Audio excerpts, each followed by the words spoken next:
Hello, we're Doctors Chris and Carol Green, and we want to thank you for this opportunity just to speak to you from our life's experiences and our life's work with families, particularly heads of households.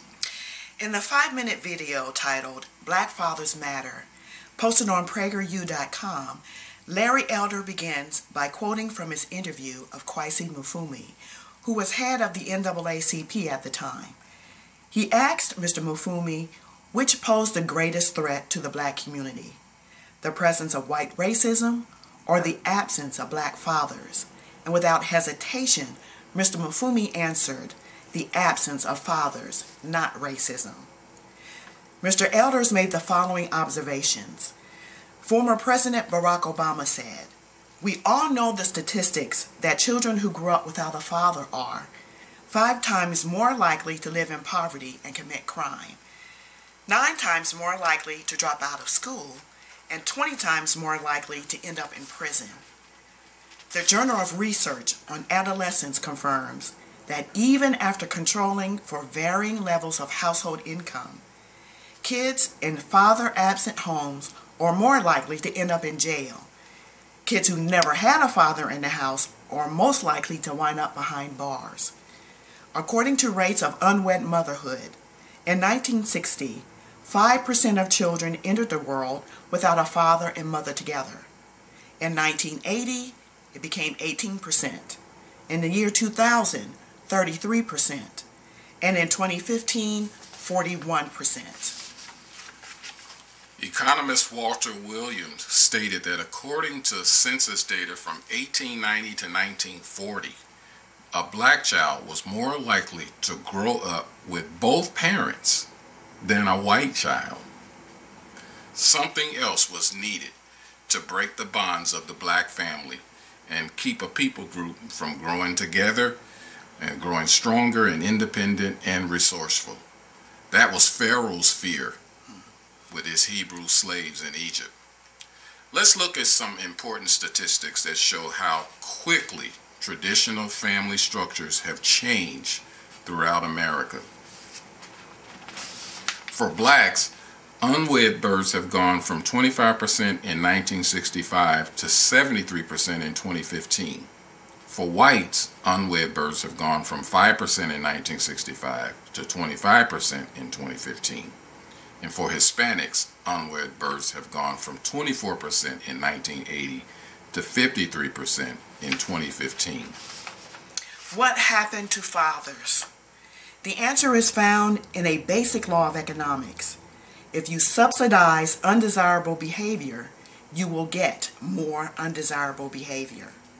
In 1949, the poverty rate was 34%, but by 1965, it was cut in half to 17%. This was before President Lyndon Johnson's war on poverty. After that war began in 1965, poverty began to flatline. From 1965 until 2015, the government spent $20 trillion to fight poverty. The poverty rate has remained unchanged, but the relationship between poor men and poor women has changed dramatically. That's because, in effect, our generous welfare system allows women to marry the government. It makes it too easy for men to abandon their traditional moral and financial responsibilities. Psychologists call such dependency learned helplessness. Combined with this learned helplessness was the so-called war on drugs in the 1990s, which led to mass incarcerations, snatching men out of the home and the community. The African American family was divided by heavy, money-driven initiatives. Tupac Shakur, 1990 superstar rapper whose mother was an ex-Black Panther, he acknowledged that he knew for a fact that if he'd had a father, he would have had some discipline and he would have had more confidence. He admitted that he ran with the gang because he wanted the things a father gives to a child, especially to a boy: structure and protection. Tupac said, "Your mother cannot calm you down the way a man can.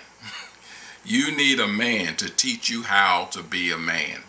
Fathers matter. Yes. What we needed over the last 50 years was best practices and policies that would make it responsible, that would make responsible fatherhood its first priority. Yes. In Randy Alcorn's book, Dominion, he writes, "What causes crime? For years, Americans have bought into the liberal notion that poverty is the root of crime. There's only one problem with this idea. It is demonstrably false. If poverty were the cause of crime, there would have been more crime in the past when people were poorer. But there wasn't more crime then, there was less. When the Great Depression set in, incomes dropped dramatically. Poverty was widespread, and guess what? The statistics show the crime rate not only failed to go up, it actually went down. The moral, spiritual, and familial foundations of this country were intact in those days and held us up through harsh economic crisis. Over 70% of all juveniles committing crimes come from single-parent homes or from foster or group homes. USA Today surveyed 250 juvenile judges who cited the breakdown of the family as the #1 reason for youth delinquency. Study after study shows that children born into single-parent families are much more likely to pursue a life of crime than children born into intact families. All the money poured into the poverty problem has not only created a permanent underclass, but it has also helped spawn the breakdown of the family, the true cause of crime. Please know that we are not judging or condemning single parents. We're just stating what is, and it is what it is. It was my life as well. I'm a product of single parenting, and the statistics bore out in my own family as well. Okay. First, we'd like to recognize and give thanks to God for our family. We have been happily married for over 36 years and have successfully raised 3 African American young men in the midst of racial profiling, police brutality, school-to-prison pipelines, a perverted entertainment industry, and the advancement of progressive agendas that challenge the core values that are necessary to anchor Black and brown families and the neighborhoods in which they live, work, are educated, and worship. How did we do it? We weren't just lucky, blessed, favored, or an anomaly. We were intentional. We are here to present some of the principles and values we lived by each and every day in our marriage and in our relationship with our children. Our victories were not accidental or coincidental. There was a method developing in our maze of life. And now we have a message to address our urban families' frustrations and pains. One of the most important talks you should have with your children is to explain the difference between prejudice, bigotry, and racism. Due to social media misinformation, the terms have been used interchangeably, but they're not the same. Racial justice educator Debbie Irving defines them like this. She says, prejudice is when a person negatively prejudges another person or a people group without getting to know the beliefs, their thoughts, their feelings, everything behind their words and actions.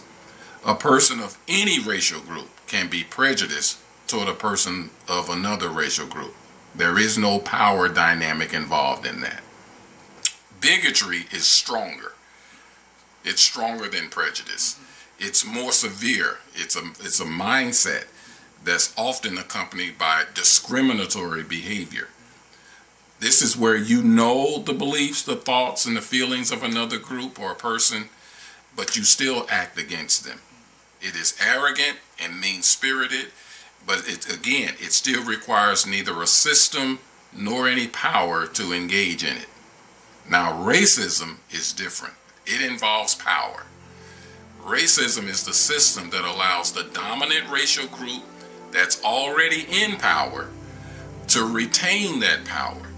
In America, the history and current status is that the dominant racial group has used their power to create preferential access to survival resources. When we say survival resources, we mean housing, education, jobs, food, health, legal protection, etc. So the dominant racial group, they have created preferential access to the survival resources for their people, while simultaneously impeding other people groups' access to these same resources.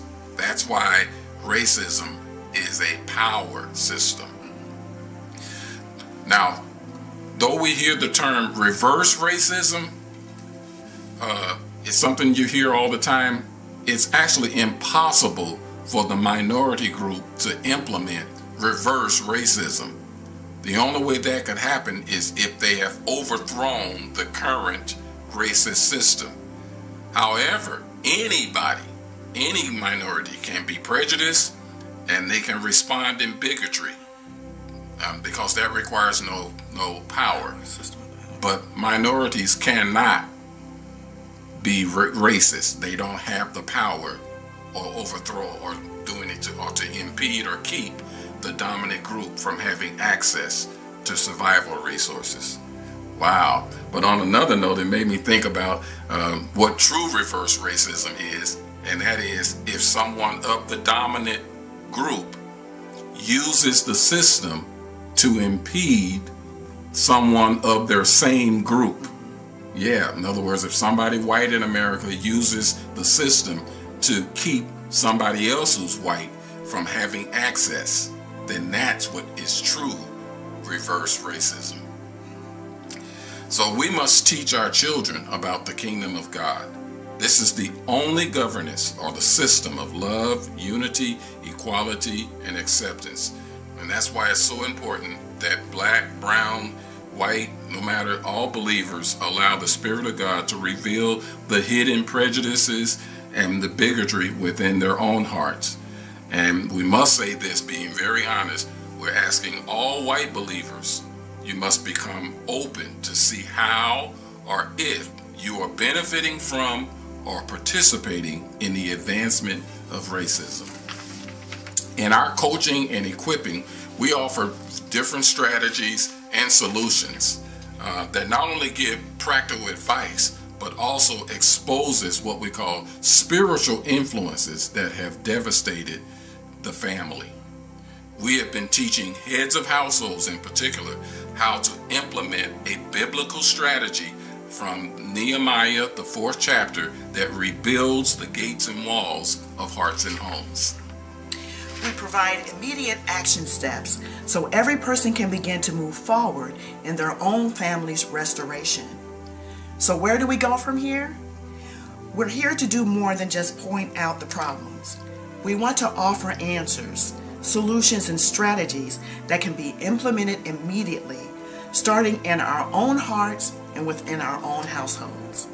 Thank you for your time. God bless you.